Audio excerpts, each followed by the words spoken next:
very much. Good morning to everybody. It's very nice to be here. What I'm going to do is actually give you a preview of the presentation I'm going to make at the symposium this afternoon. And I hope this is going to give you a flavour of the work we've done reviewing the literature regarding the burden of disease and the impact of GI disease across Europe. The picture on the left is Swansea University and Swansea Bay. If it helicoptered up, you would see that it's a great curve of a sweep of a bay, and it's sometimes called UK's answer to the Bay of Naples, probably not in weather. This overview we've undertaken, and I'm the front man, really. It's Stephen who has done most of the work and led the team. But it's really just to give you an overview of this report. And I'm just going to quickly look at the background, the scope, the methodology, the key findings, and give you some examples, and then just look a little bit to the future, which I hope will lead into the scenarios that you'll hear about next. This builds on some work we did nearly 10 years ago, looking at the burden of disease in the UK, and this work was published in Gut and informed some of the strategic thinking for services for gastrointestinal disease in the UK. And we were asked to do, by Michael, to tender to do a similar review here for UEG. And we started in April 2013 and being reported now. So it's been quite a major piece of work undertaken over really quite a short space of time. The report's in two parts. Part one is more clinical, looking at the burden of disorders, gastrointestinal and liver disease, a bit about prevention, and looking at the healthcare systems. Part two is more the health economics, which was the part one was undertaken by the College of Medicine, part two by colleagues in the School of Health Sciences, both in Swansea. And this covers the whole of Europe, all the European Union states, plus Norway, Switzerland, Liechtenstein, and Russia. So 32 countries covered in this report. Part one has focused particularly on papers published since 2000, but some look at data going back to much earlier than that.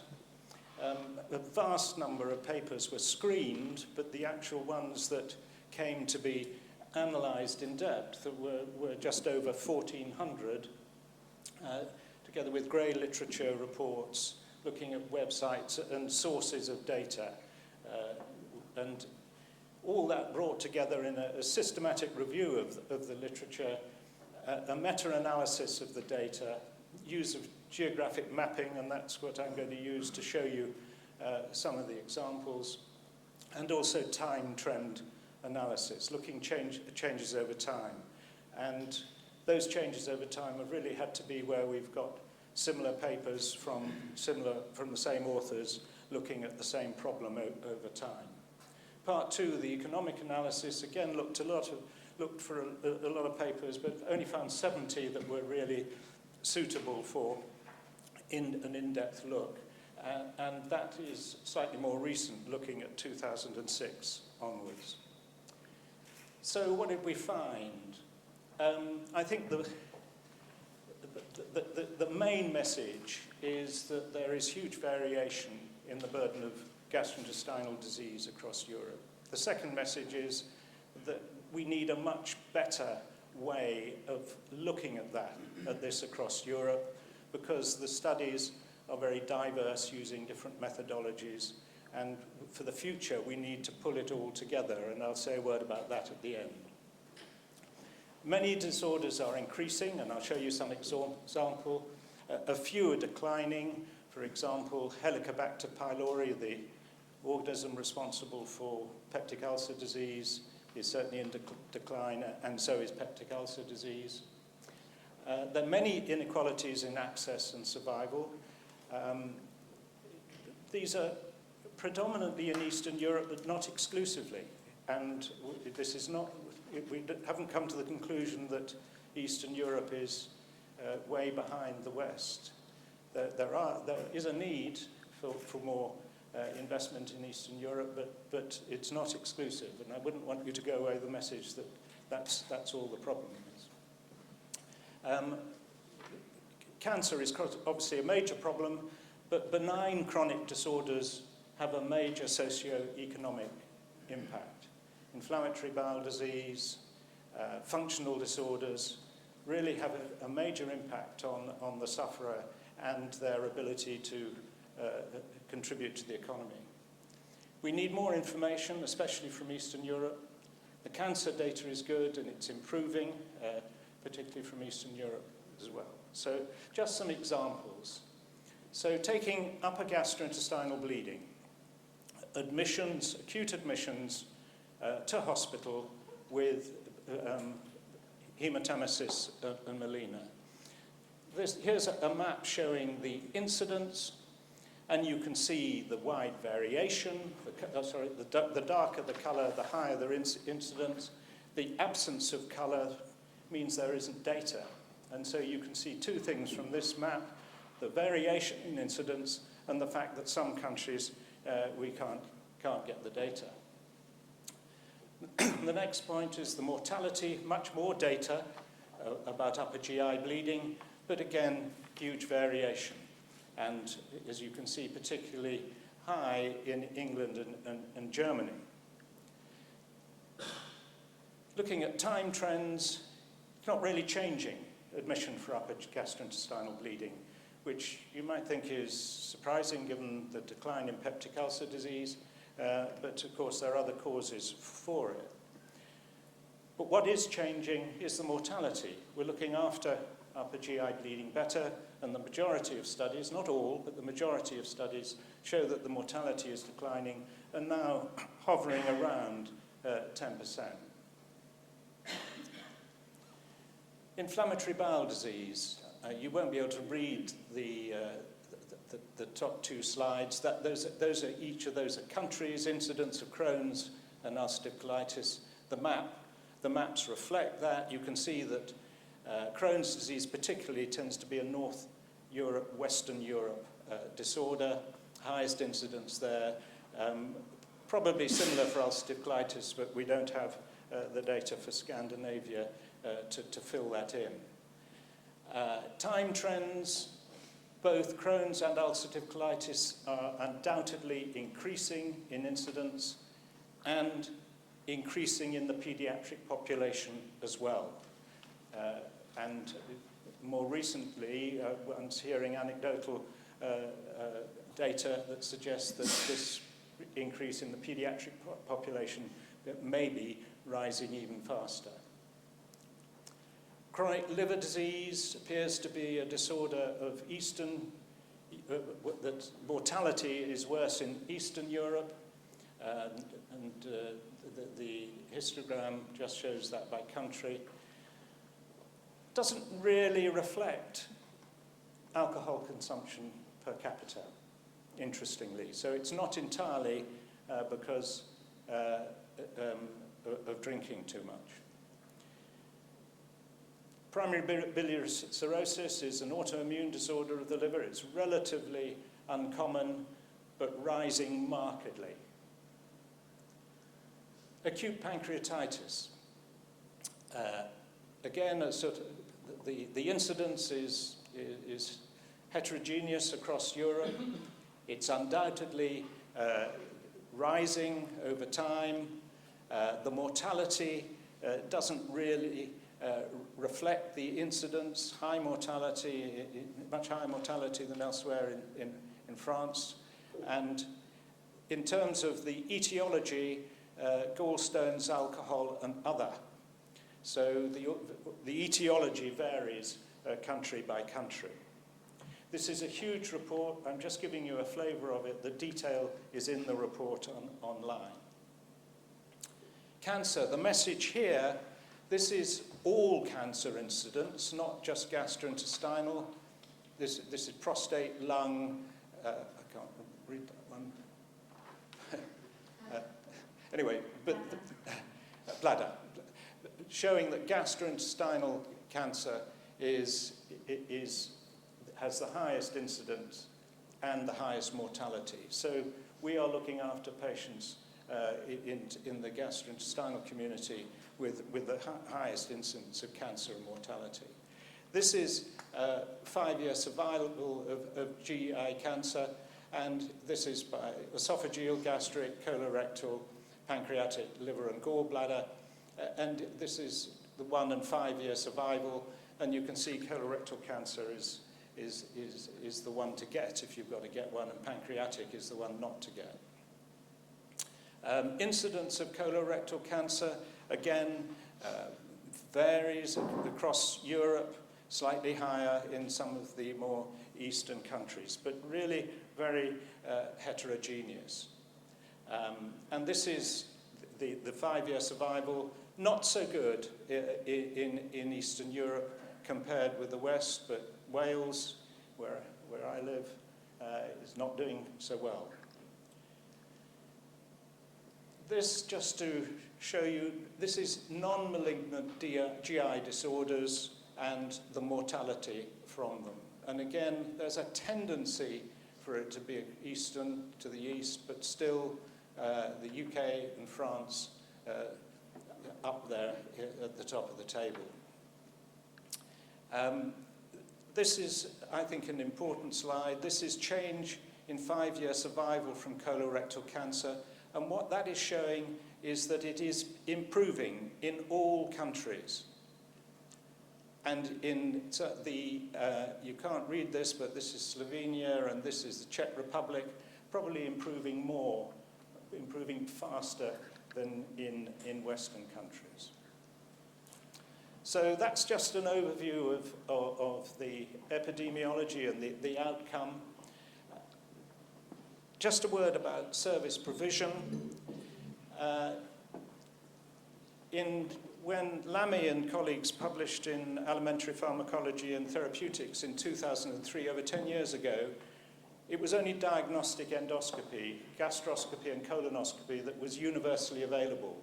These other service modalities were, in some cases, very poorly available. An emergency endoscopy in less than a third of countries.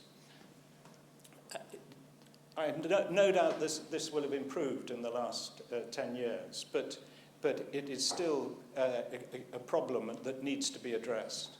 One of the things that's clear is out-of-hours endoscopy, which is recommended for upper GI bleeding, is very variable in its provision, but there's no real link to it improving outcomes. Intuitively, one would think that it does improve outcomes, but haven't been able to clearly pick that out. It seems that a high priority for consensus-based European policy are endoscopy services, specialist nurse roles. We need more nurse endoscopists. We need more specialist nurses to provide much more patient-orientated services in inflammatory bowel disease, rapid access clinics, telephone clinics, and so forth. Screening programs, most countries have colorectal cancer screening, but they're all done slightly differently, and it's too early to be sure yet what the impact is. Alcohol policies need to be rationalised across the EU, and transplantation, particularly liver transplantation, is variably provided. Economic impact, the data to look at economic impact is very disappointing. The comparable data is limited, particularly about the way costs are measured. There's very little systematic measurement of quality of life, patient reported outcome measures. As I said, variations in the measurement and reporting of costs. There are different approaches politically and organisationally to financing and provision of services, and the report goes into this country by country, a very detailed report looking at the services country by country. And the data is better from Western Europe than Eastern. just as a flavour, this is overall health expenditure by country. And you can see the huge range. Obviously, in some of the smaller countries, you'd expect this isn't per capita, but this is per capita. And you can see huge variation in health expenditure per capita. This is not just on GI, this is overall. And there is some link between health expenditure and outcomes. You can see here, this is life expectancy at birth in red, and this is GDP, spend per GDP, so it's reflecting the slide above. So just moving to the end now, it's clear that we need better data to monitor how investment in healthcare is working and what the outcomes are. And we need pan-European studies to look better at epidemiology so we can fill in those gaps in the graphs. We need to understand the epidemiology. We need more data on patient outcomes, particularly morbidity rather than mortality, and measurement of quality of life. We need to understand the impact of screening programs on patients and on other services. We need to understand better the economic investment that different countries are putting in and the impact of this. And the data on workforce and training is too limited as well. We need more and better data, pan-European data on workforce and training. There is some data in the report, but it's limited. I just want to finish up with my own vision for how we should be addressing this. I have a particular interest in health informatics. I have a chair in health services research. I'm a gastroenterologist. But I've been working at the Royal College of Physicians to try and improve in the UK the information infrastructure that enables us to monitor patient outcomes, service provision, epidemiology, and so forth. And what we need across Europe to use a standard terminology, so we're all using the same terms when we describe disorders. And we need the same record structures. And the Royal College of Physicians has led this, and the Academy of Medical Royal Colleges in the UK has produced widely endorsed standards for the structure and content, the headings under which we record data in records, because they are the source of the majority of the data that we have. If we could do that, we would be in a position not only to get better data, but we could empower patients to use their own records. They would be looking at similar records wherever they were. They wouldn't have to familiarize themselves with different records. We could get patients starting to record their clinical data, their environmental, lifestyle, and quality of life data. This may seem impossible now, but we should be looking to this in the future. And that would enable us to have data to link and analyze, and then we could start thinking about stratified medicine. Stratified medicine is identifying groups of patients who will benefit from specific treatment approaches. And if we're going to identify those patients, we need both their genotype and their phenotype, and not only their clinical phenotype, not only the detail about their inflammatory bowel disease and its distribution and its severity, but also their lifestyle and their environment. And I think if we could start, if we could influence Brussels to start getting some uniformity across Europe to enable us to get uniform data, and uniform records that patients can use, then we really will start to make progress. And in Swansea, we're a member of the FAR Institute, which is a national network of what they call centres of excellence, who are linking data from different sources in health and social care, and indeed education, transport, housing. And we're learning a lot about the epidemiology of disease and the influence of the environment on it. And that's it.